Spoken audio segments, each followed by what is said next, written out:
On the morning of September 14th, 2007, a 14-year-old boy left his family home in South Yorkshire, England. He didn't leave a note. He didn't tell anyone where he was going.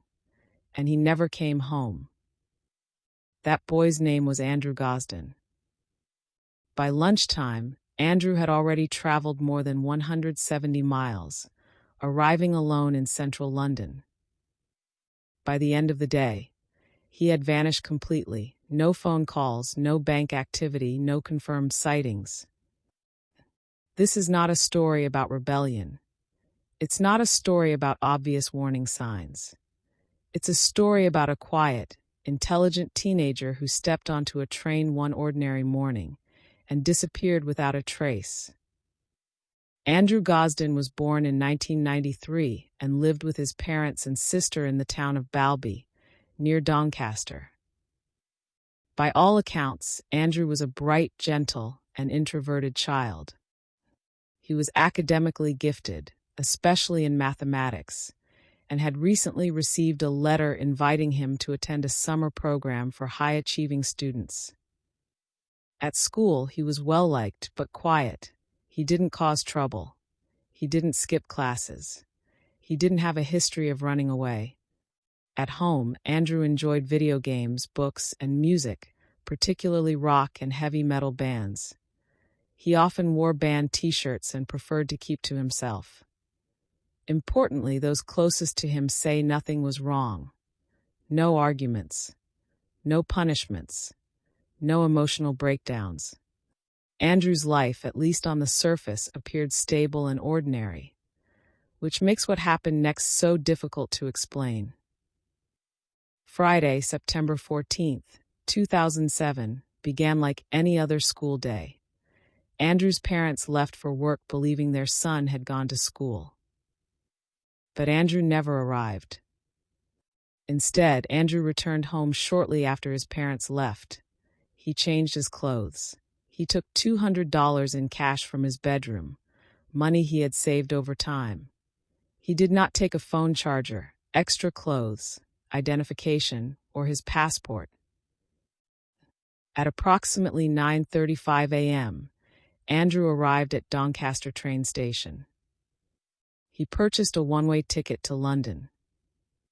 The ticket clerk later recalled offering him a return ticket, but Andrew declined. This detail would become one of the most haunting aspects of the case. Andrew boarded the train alone. No friends, no adults, no signs of distress, just a quiet teenager heading toward the capital. At 11:25 a.m., Andrew was captured on CCTV walking out of King's Cross station. He appeared calm, unhurried, carrying a small backpack. This was the last confirmed sighting of Andrew Gosden. After that moment, the trail went cold. Andrew's school did not immediately report his absence. It wasn't until later that afternoon, when Andrew failed to return home, that his parents realized something was wrong. Police were notified quickly, but early assumptions caused devastating delays. Investigators initially believed Andrew was a runaway who would return on his own. Crucially, CCTV footage from King's Cross was not reviewed for weeks. By the time it was discovered, any chance of tracking Andrew's movements beyond the station was gone. His bank account was never used again. His handheld gaming console, a PSP, was never connected to the internet. No verified sightings were ever confirmed. It was as if Andrew had simply vanished into the city. Several theories developed. Theory 1. Andrew ran away. Some point to the cash, the one-way ticket, and the deliberate trip to London. But this theory quickly collapses under scrutiny. Andrew took no clothes, no personal documents, no long-term supplies. At 14 years old, surviving unnoticed for years would be extraordinarily difficult, and there was no evidence Andrew wanted to leave his family behind. Theory 2. Andrew planned to meet someone. This was one of the most widely discussed possibilities. London was unfamiliar territory, and Andrew had no known contacts there. Some investigators believed Andrew may have been groomed or convinced to meet someone. However, no online accounts were found, no email activity was discovered, no confirmed digital trail exists. But still impossible to rule out access to untracked public computers or phones. Theory 3. A crime of opportunity. Andrew was young, alone, and unfamiliar with London. It's possible he encountered someone with harmful intentions shortly after arriving.